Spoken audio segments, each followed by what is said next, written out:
Doctor Diego García Sayán, ¿qué tal? Qué gusto saludarle. Muchísimas Bienvenido. gracias, Alberto, por la invitación para estar con ustedes esta mañana. En Radio Nacional, como usted sabe, ya se ha enterado, estamos en un proceso de relanzamiento. Vamos a hacer una cobertura totalmente reforzada, dinámica, moderna, en un circuito que probablemente nos lleve más allá de nuestras fronteras. Estamos tratando de entregarle a todos los peruanos, porque como usted sabe, Radio Nacional es una emisora de todos los peruanos. Así ¿No es, y cierto? mis mejores deseos por este Muchas gracias. proceso, porque Radio Nacional en efecto es un símbolo del país y creo que todos los peruanos nos vamos a alegrar de que no solamente que su presencia se fortalezca, sino que llegue a otros rincones del planeta, porque Y, es importante que claro, otros países conozcan lo que está exactamente, y pasando aquí. promover además el diálogo. Punto inicial de nuestra conversación. ¿Qué le parece esta, digamos, este perfil de este gabinete, ¿no? Que se ha designado recientemente y que el presidente ha señalado que es el gabinete del diálogo? Mira, ese concepto traduce, creo, un viraje muy importante. Un viraje que afirma un concepto que hoy día es esencial en el desarrollo democrático de las sociedades. La democracia ya no es más el exclusivo y por supuesto fundamental aspecto de que los gobernantes sean elegidos y de que exista libertad de expresión, sino la democracia es también participación. Y no hay participación sin diálogo. Nada de esto supone, por supuesto, la renuncia al ejercicio efectivo de la autoridad por parte del Estado y del gobierno. Pero hoy día los pueblos de América, los pueblos del mundo, tienen en la democracia un concepto que va más allá de solo votar, y eso se traduce, entre otras cosas, en participar en el proceso de decisiones. Entonces, por eso, si hoy día uno ve el panorama de América Latina, uno constata que esta conflictividad que aparentemente existe solo en el Perú es hoy día replicada de manera casi exacta en otros 14 países de América, en donde hay sectores sociales que están en conflicto con inversiones mineras, petroleras o con inversiones en Y eso conlleva, hidroeléctricas. doctor Diego García Sayán, a que se generen, como usted acaba de señalar, los conflictos sociales, ¿no? Pero también conflictos políticos, porque yo quisiera un poco interrumpir su explicación para decirle, me imagino que la Corte que usted preside, Interamericana de Derechos Humanos, está un poco atenta a los acontecimientos políticos porque precisamente el presidente de Venezuela acaba de anunciar ayer oficialmente que van a retirarse de la Corte por considerar que se están violentando, ¿no?, los derechos del gobierno venezolano o de la sociedad venezolana, como lo escuché decir ayer. Bueno, yo he tomado nota de eso por los cables, ¿no? No hay ninguna información oficial, no es la primera vez que el presidente de Venezuela hace un anuncio de ese tipo, habrá que ver qué pasos concretos se da después de eso y a partir de ahí habrá que emitir alguna apreciación o valoración.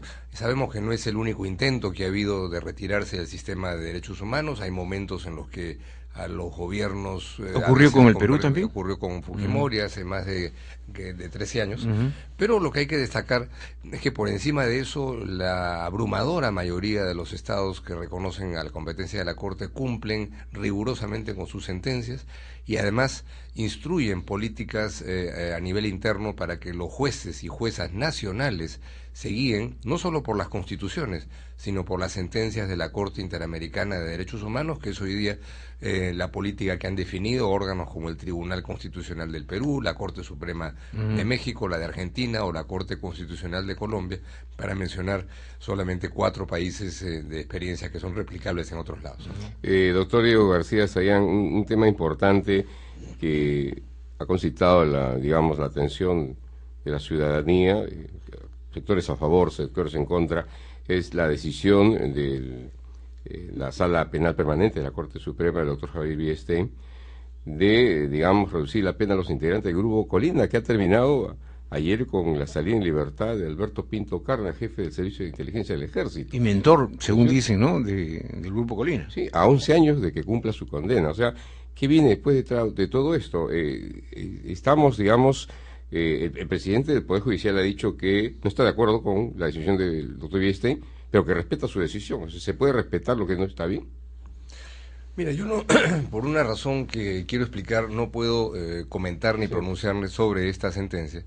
Y la razón es que la Corte Interamericana ha dictado una sentencia. Yo no estaba en la Corte en ese entonces, sobre el caso Barrios Altos. Eso ocurrió hace más de 10 años, y en consecuencia lo que atañe al tema Barrios Altos está aún bajo conocimiento de la Corte, en la medida en que, si bien se dictó la sentencia, Se reconoce como crimen de lesa humanidad. está bajo supervisión el cumplimiento de la sentencia de la Corte dictada en el año 2001. Y solamente lo que puedo hacer aquí con ustedes es comentar en esencia y recordar qué es lo que ha dicho la Corte al respecto, la Corte Interamericana. Y la Corte Interamericana ha sido muy clara en el caso Barrios Altos y en una sucesión de otros casos en donde aparece mencionado el Grupo Colina, que operaba en función de políticas de Estado a través de un patrón sistemático orientado a la población, a golpear a la población civil.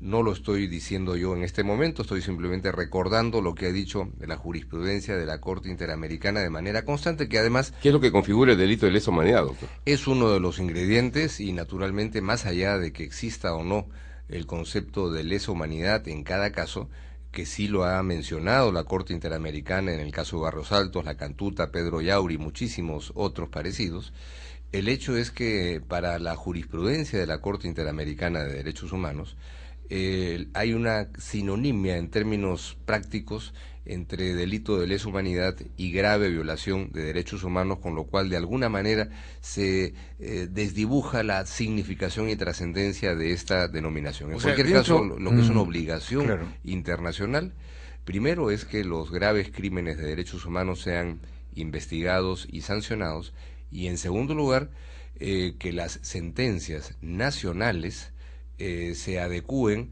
tanto a la Constitución Nacional de cada país como a la jurisprudencia de la Corte Interamericana de Derechos Humanos. Eso es hoy día parte de la ratio legis normal de América Latina. Y por cierto que el Perú es signatario, ¿no es cierto?, de estos organismos como la Corte. Pero dentro del marco de la competencia de lo que usted señala, ¿quiere decir que la Corte va a tener un seguimiento de esta situación, de este caso? Sí, la Corte lo que hace, a diferencia de otros tribunales que dictan su sentencia y luego la remiten a una instancia interna o inferior, o como hacen en Europa, a un órgano político, en el caso de América, la norma, el tratado establece que el seguimiento de la sentencia lo hace la propia Corte Interamericana de Derechos Humanos, sentencias que tienen una serie de componentes en la parte de las definiciones y en la parte de las reparaciones. Una de ellas, en el caso de Barrios Altos y otras sentencias semejantes, es que, entre otras cosas, se complete el proceso de investigación y de sanción judicial, que es lo que está todavía bajo supervisión. Normalmente, de manera que la Corte Interamericana, de oficio o a pedido de parte, examina periódicamente esto, y lo hace a veces a través de una audiencia. Yo no sé si las partes interesadas, los familiares de las víctimas, por ejemplo, lo van a solicitar. Lo anunciaron el otro día en una conferencia de prensa, pero en cualquier caso simplemente aclaro que como peruano yo no participo en ninguna de las decisiones. Eso lo entendemos, obviamente que lo las entendemos. sustantivas Claro. que tocan. Ahora, el gobierno peruano, a través ya del procurador, justamente ya ha presentado, creo, un recurso, ¿no es cierto?, ante el Tribunal Constitucional, creo. Ha presentado una acción de amparo ante un juez. Un juez, correcto. Juez constitucional de la Corte Superior de Lima. Así todavía a nivel, ¿no? O sea, tiene que seguir el trámite de amparo antes de ir a la instancia supra. Que puede llegar hasta la Corte Superior y después al Tribunal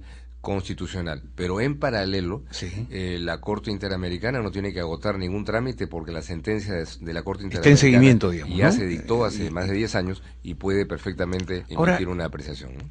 ¿Por qué puede haber una apreciación de esa naturaleza cuando se supone que los magistrados supremos están lo suficientemente enterados, informados, ¿no?, instruidos en esa temática, para no cometer prevaricato, o sea, dictar normas o resoluciones o sentencias que no colisionen con lo que son tratados y acuerdos internacionales? Sin duda, pero eso es parte, pues, de un proceso. Yo creo que estamos viviendo el contexto de la creación de una nueva cultura jurídica, en la que se viven a veces contradicciones y eventualmente retrocesos, pero hoy día, si uno revisa... ¿Este sería un retroceso?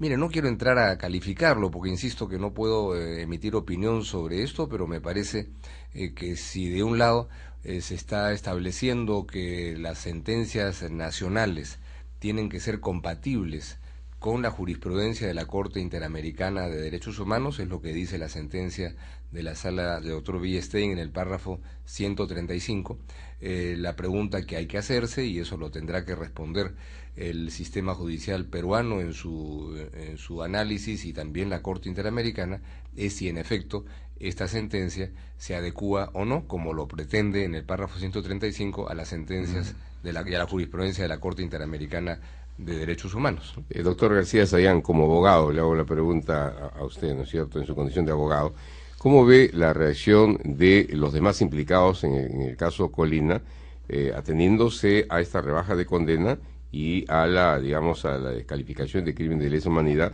Ya vemos un caso, vuelvo a repetirlo, ¿no? Lo de Alberto Pinto Carnas, que acaba de salir sin cumplir su condena. Otros van a pretender de repente buscar cierto tipo de facilidades. El caso de Alberto Fujimori. Y Fujimori también creo que se pone en primera fila, ¿no? ¿En qué medida puede favorecer este fallo, ¿no es cierto?, digamos, del doctor Villestein? Bueno, yo creo que cada persona procesada por la justicia tiene el legítimo derecho de ejercer su defensa y de buscar los medios procesales y sustantivos de defender sus intereses. Eso es parte de un proceso democrático normal. Lo importante es que la autoridad judicial en particular, actúe dentro del marco del Estado de Derecho, que no es solamente el texto de una ley aislada, ni de una interpretación individual que puede hacer, o de grupo, que puede hacer un grupo de jueces, sino que tiene que tener un marco normativo y conceptual muy claro, que es la Constitución y que son los tratados internacionales de derechos humanos, que obligan no solamente al gobierno, sino que obligan a toda autoridad pública. Eso es algo que hace 20 años podía ser una novedad, pero hoy día ya no lo es. Desde hace varios años es parte no solamente del derecho de la sociedad, sino de la obligación de las autoridades. Yo creo que una de las cosas que han avanzado muchísimo los pueblos de América en conquistar sus derechos democráticos es que finalmente, si la autoridad nacional cercena derechos fundamentales y no protege adecuadamente a los derechos de las personas, hay la posibilidad de recurrir a una instancia internacional. Hoy día todos los países de América Latina protegen ese derecho, y por eso es una de las explicaciones de que hemos avanzado. Doctor Diego García Sayán, sin embargo, todavía se siente en algunos países en la región y en todo el sistema interamericano denuncias, ¿no?, sobre violación a los derechos humanos.